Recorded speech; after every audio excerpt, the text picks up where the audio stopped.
Hello and welcome to the podcast from Le Monde Diplomatique. My name is George Miller, and in this programme I'm talking to journalist Sabine Cessou about Kenya's much-hyped digital revolution. Does it have the potential to be a trailblazer for the continent? Everybody says the 21st century will be African, but in what way will it be African? That's still a question. It's not a digital revolution that will make it African. It's the demographic transition that is at stake, really. New technology has brought some benefits. 80% of Kenyans now have access to basic banking services using their mobile phone, compared to just 20% a decade ago. But as one of Sabine's interviewees tells her, the digital economy is just a tool, not a panacea. That distinction seems lost on Kenya's government, which has grand plans for a smart city outside Nairobi, a $15 billion digital savannah. But progress on that has been very slow. And meanwhile, 1/5 of Kenya's primary schools lack electricity. The economy remains sluggish, and Kenya is still one of the world's most unequal societies. When I spoke to Sabine on the phone recently, I began by asking her if you see real signs of Kenya's high-tech ambitions when you arrive there.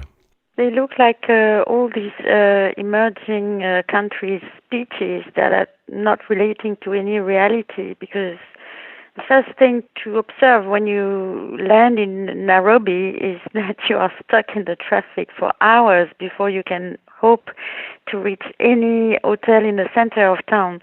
That tells a lot, in my opinion. It's okay to have internet and to have lots of apps, but if you spend your day in a car because there is no vision around urban planning and mainly managing the traffic in a capital city like Nairobi, you have a problem. I mean, that's an idea that comes up in your article, I think. You say that Kenya has gone to the stage of digital telephony and has sort of skipped the stage that we had in Europe and the Americas of landlines, of a sort of hardwired telephone structure. And you can do that with telephony, but you can't skip certain other stages of infrastructure. As you say, you've got to have roads that function. There's no way that digital can compensate for a lack of roads. No, I think the development of digital services like M-Pesa, the electronic wallet, has been really important, and it's a huge way forward to help poor people get access to banking. Very easy methods of transferring money. It's really important. But nonetheless, of course, if you have to pay more than 3,000 euros your 2 years of study to become a mere teacher, a primary school teacher, then you also have a problem, because the digital economy has not made it more equal or easier to get a real job. You mentioned the cost there of training to be a primary school teacher, and I think you're referring to one of your interviewees, a young woman called Maureen Nyambura. Can you say a little bit about what her experience was, what her life was like at the moment, and what her aspirations were? Yes, she was very upbeat and optimistic. She was glad that I was asking her questions, and she let me talk to some of her clients as well, to get an idea of what's the use of M-Pesa and all the mobile banking services she is selling from a little shack. And she was telling me she was happy to have this job, and she was looking forward making lots of saving to get to the studies she wanted to make.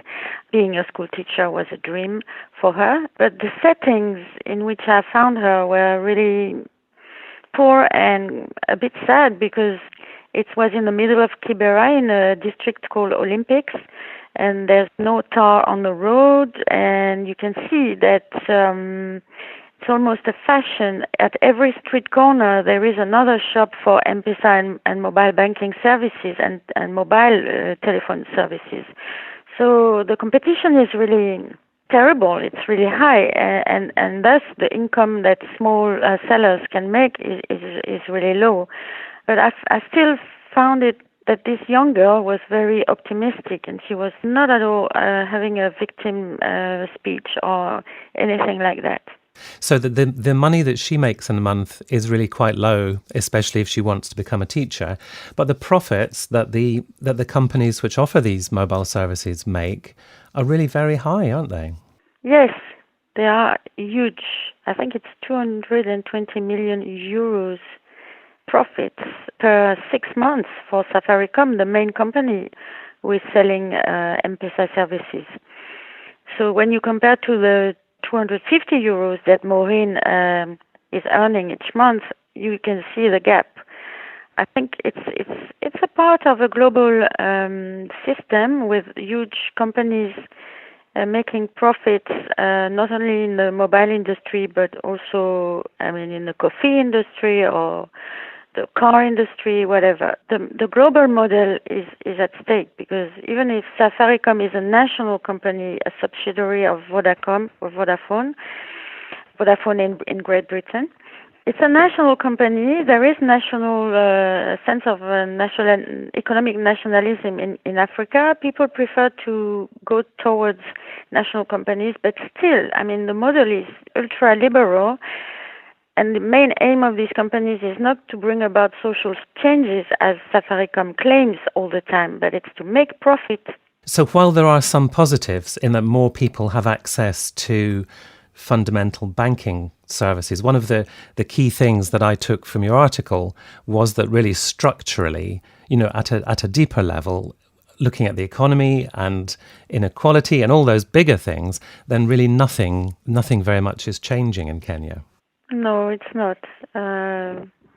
It's like a glossy, fancy story about this numeric or digital revolution, but behind the discourse and behind the buzz and all the forums, the conferences, and the new apps, the inventions, the laboratories, the big projects of a new technological city, there's not much that has been really changed. There's still lots of inequalities and a huge youth unemployment problem like all over Africa.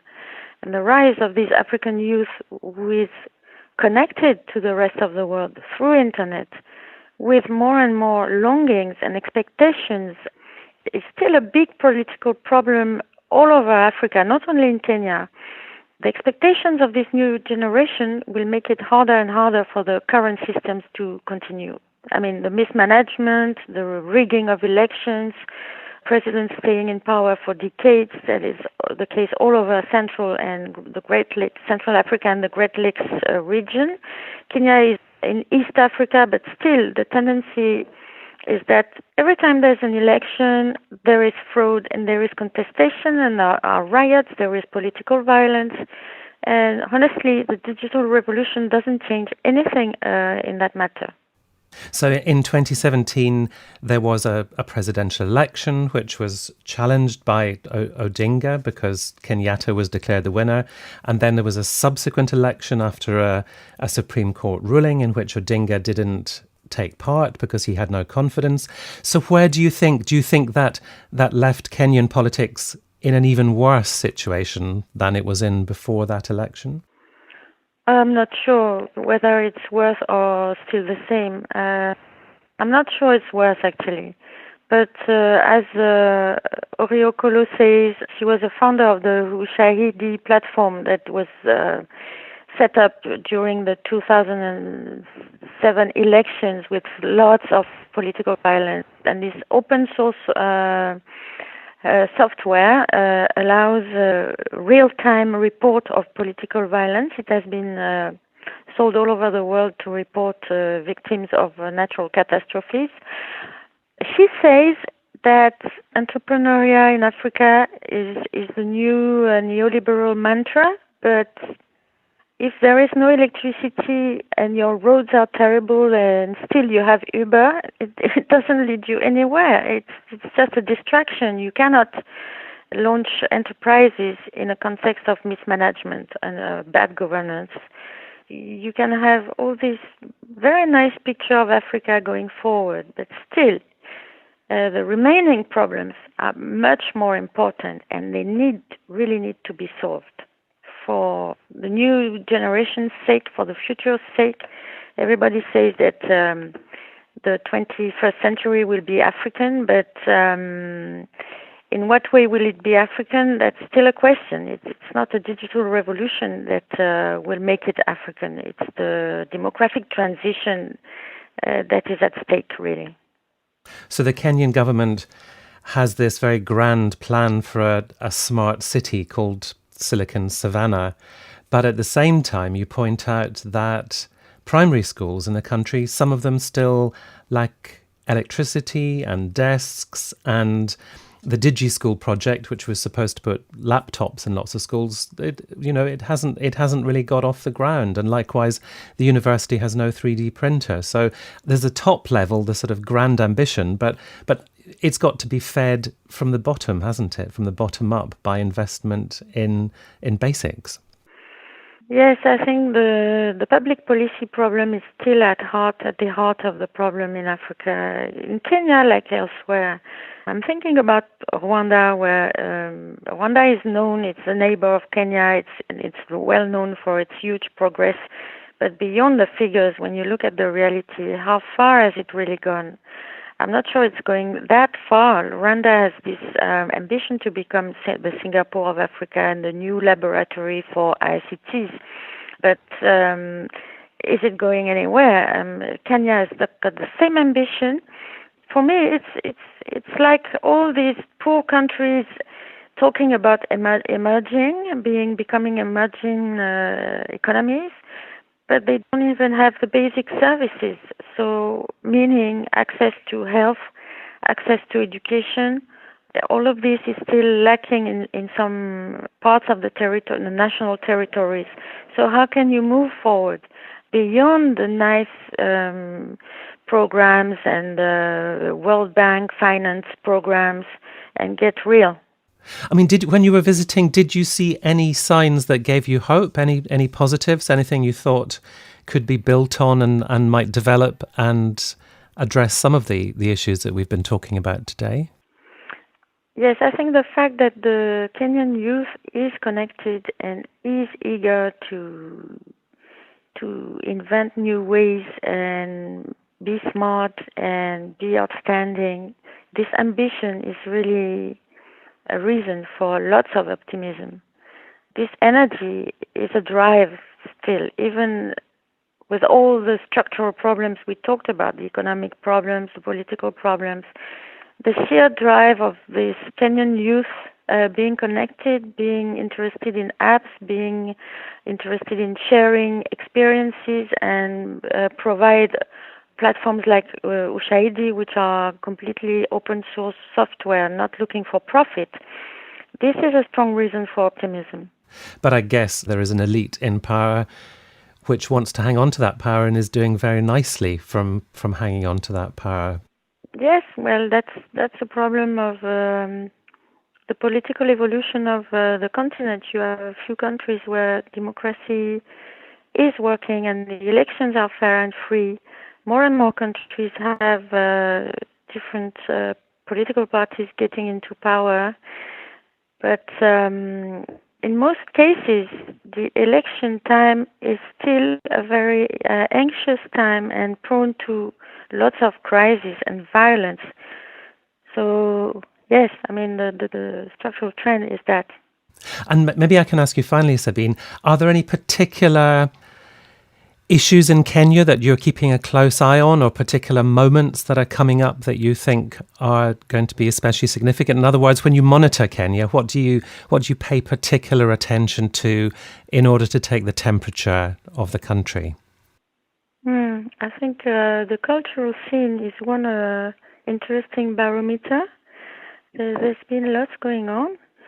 And on the other side, I'm looking at Safaricom's evolution, because the company has been boycotted before the last elections, because it is seen as an accomplice of the current power.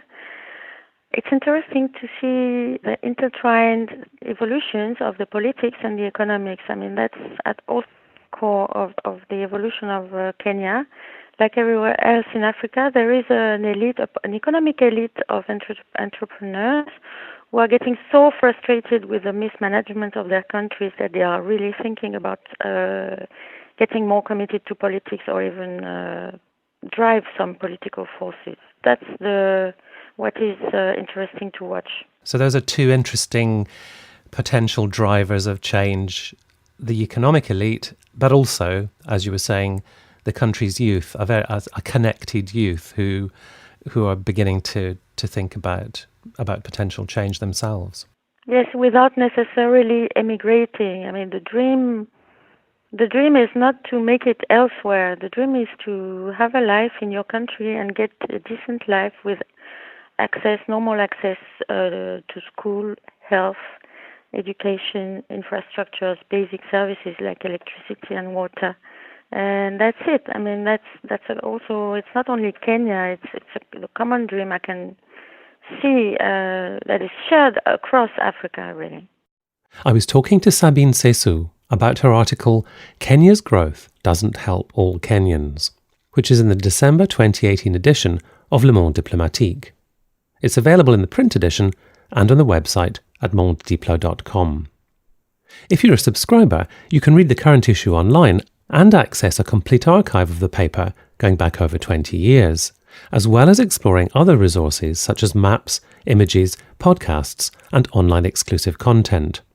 And if you're not yet a subscriber, there's plenty of free content online to entice you to become one, and full details on how to go about it.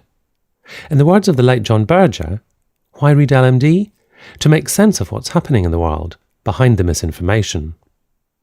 I hope you'll join me again soon for another interview with one of our contributors, and until then, thank you very much for listening, and goodbye.